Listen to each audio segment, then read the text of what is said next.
we're going to be diving into the Quran. Ooh. And specifically, some of the controversies that surround, how it came to be. The whole story about it being perfectly preserved divine revelation. Yeah. Maybe we should rethink some things. Well, I think what's so captivating about this deep dive is that we unveil a side of the Quran's history that often gets overshadowed or completely missed. And it's really a conversation about when and how the Quran was finalized. Okay.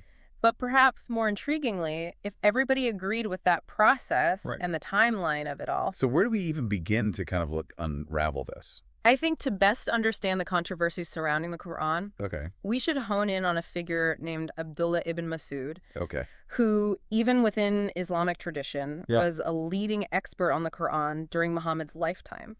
Interesting. So, we're talking top scholar, walking encyclopedia of the Quran. That's Ibn Masud. So already we're kind of getting this hint that maybe things weren't super straightforward back then. Yeah. So tell me a little bit more about this Ibn Masud. Sure. Why is he so important to our deep dive today? Well, the Hadith, Okay. which are collections of sayings and stories about Muhammad, Right.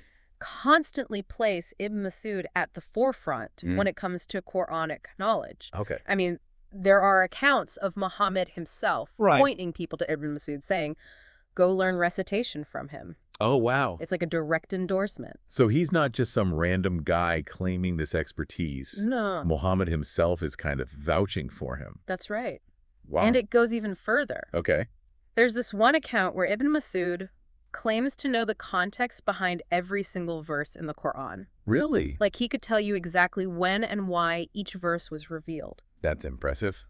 That's serious street cred. Yeah. In the early Muslim community. So you have somebody who is like the expert. I'm sensing a book coming. Yeah. Yeah. Here's where it gets interesting. Okay. Even with somebody like Ibn Masud around, there was still tons of confusion about the Quran itself. And it all kind of circles back to this concept of a roof, which refers to 7 different ways the Quran was supposedly revealed. 7 different versions. 7 different versions. That sounds like a recipe for chaos. It absolutely was. Yeah. Even while Muhammad was alive, there were arguments about how to recite certain verses. Okay. Imagine prominent companions like Umar was known for being pretty hardcore, getting into heated debates about this. Oh, wow. There's even an account of Umar grabbing another companion named Hisham and dragging him to Muhammad to settle a dispute over their different recitations. Hold on.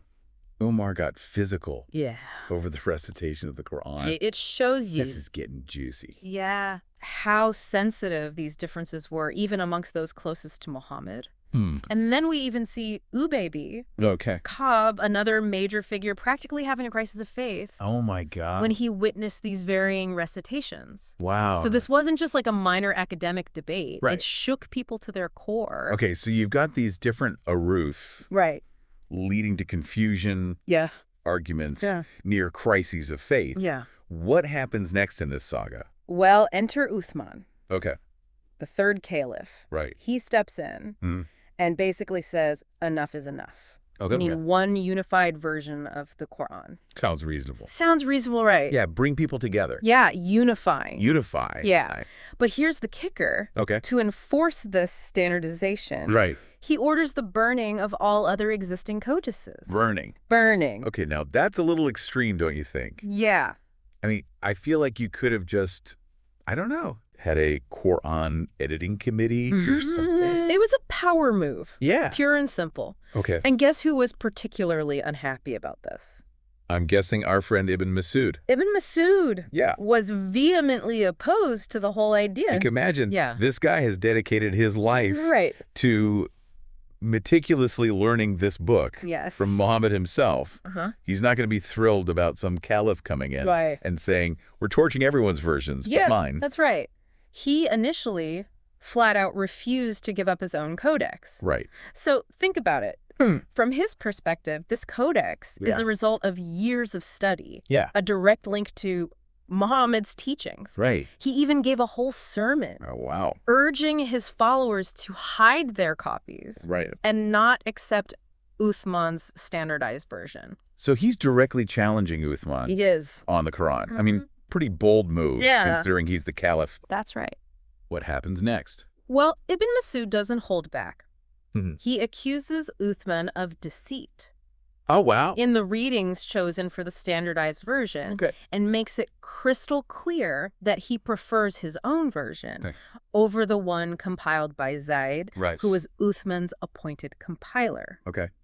And there's even this powerful quote from Ibn Masud. He says, I had heard 70 surahs from the tongue of the Holy Prophet. Wow. Shall I leave all those things that I had obtained from the tongue of the Holy Prophet? Mic drop moment right there. Yeah, he's basically saying, I learned this directly from the source. Right. Who are you to tell me I'm wrong? Yeah. Yeah. How does Uthman respond to this defiance? Let's just say Uthman wasn't known for his patience with the dissenters. He forces Ibn Masud back to Medina, where he reportedly subjects him to verbal abuse. Really? Has him violently thrown out of the mosque. Oh, wow. Leading to broken ribs. And even cuts off his pension. So they silence him and punish him for daring to challenge the official narrative. But his version of the Quran, it didn't just vanish, did it? That's where the story takes an even more surprising turn.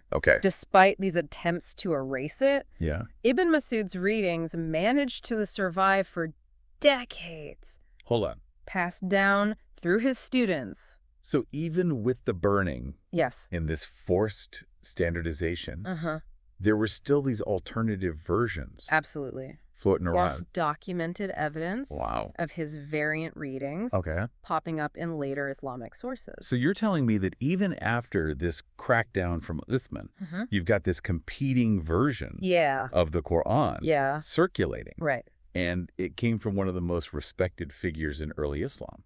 That's exactly what we're uncovering here. I mean, the survival of these variant readings, especially from someone as respected as Ibn Masud, throws a major wrench into the idea of a perfectly unified Quran. This is really shaking up my understanding of this. It challenges the narrative that many have been taught. This is mind-blowing stuff. Right. So if Ibn Masud's readings managed to hang on for a while, what ultimately happened to them? That's the million-dollar question. And it leads us to another pivotal chapter in this Quranic controversy. I'm guessing these lingering variant readings didn't sit too well with those in power. You're catching on. The continued existence of Ibn Masud's readings was a thorn in the side of later Muslim authorities. Yeah, if you're trying to build religious authority, having different versions of your holy book floating around is not ideal. There was another major push to squash any remaining variant readings. And this time the initiative was spearheaded by al-Hajjaj al-Yusuf, a powerful governor under the Umayyad Caliphate. So another power play to control the narrative around the Quran? That's right. But how do you go about eliminating something that's already spread and taken root? Well, al-Hajjaj didn't mess around. He saw Ibn Masud's readings as a direct threat and went on the offensive. There are accounts of him publicly denouncing Ibn Masud. Really? Even going so far as to mock his version of the Quran as mere Bedouin poetry. Wow, that's... So imagine that. A serious smear campaign. The work of a man praised by Muhammad himself dismissed as like backwater poetry. Did people buy it? Well, al-Hajjaj wasn't just about talk. He backed up his rhetoric with action. His campaign involved public condemnations, threats, and even the forceful removal of any codices that deviated from the Uthmanic version. So we're talking going into mosques? Yeah, we're talking going into mosques and even private homes. Wow. Confiscating and destroying anything that didn't align. That's a whole other level of control. Right. Full-on inquisition. To make sure everyone is on the same page. It was a systematic effort to erase any trace of Ibn Masud's influence. And it was successful. And it was sadly quite effective. By the end of the 2nd century A.H., Ibn Masud's codex as a complete text had vanished. It's incredible and also a little terrifying. To think about how history can be rewritten like that. I mean, what we accept as truth today is often the result of these power struggles and silencing alternative voices. That's a key takeaway from this deep dive. For sure. It forces us to think critically about the narratives we've been given, especially when it comes to religious texts. So we've kind of laid out the history here. But I'm curious, how do Muslims today typically respond to this whole Ibn Masud problem. Right. Because it seems like a pretty big contradiction to the idea of a perfectly preserved Quran. You'd think it would be uncomfortable for Muslims, especially those who view Uthman as a righteous figure, to think that he might have suppressed an alternative version of the Quran, mistreated a respected companion of Muhammad. But there are a few common arguments that come up. Okay. One is that Uthman was promised paradise by Muhammad. So therefore, he couldn't have done anything wrong. Okay. Another is that there was a consensus among the companions on the Uthmanic version. Okay, but if there was true consensus, why the burning? Exactly. Why the silencing of dissent? Yeah, the historical evidence directly contradicts this idea of unanimous agreement. The very existence of those variant readings and the controversy they caused proves that there wasn't a clear consensus from the start. Okay, so what about Zaid? The guy who Uthman chose to compile the standardized text. But let's not forget, even Zaid wasn't a direct recipient of the revelation.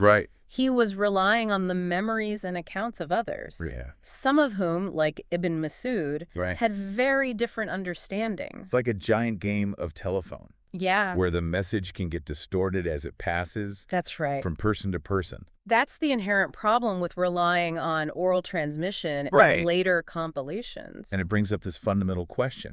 How can we be absolutely certain that the Quran we have today is an accurate representation of the original revelation? That's the question. Especially when you factor in all these conflicting accounts. The suppression of alternative viewpoints, the political motivations at play. It completely dismantles this idea that Muhammad just dictated the Quran. And it was neatly preserved for all time. It paints a very different picture. It does. And it's not just about those earlier controversies. I mean, Muslims today often point to the concept of mutawadi transmission. To assure themselves of the Quran's authenticity. The argument is that because the Quran was transmitted by so many people, it couldn't have been corrupted. But even this concept is being challenged by some scholars today. I think the evidence suggests that the Quran's formation was a very human process. Filled with disagreements, interpretations, and choices made by fallible individuals. And acknowledging this human element doesn't necessarily diminish the Quran's impact or significance for millions of people. But it does require a more nuanced understanding of its history. And its claims to absolute divine authority. This has been an incredibly eye-opening.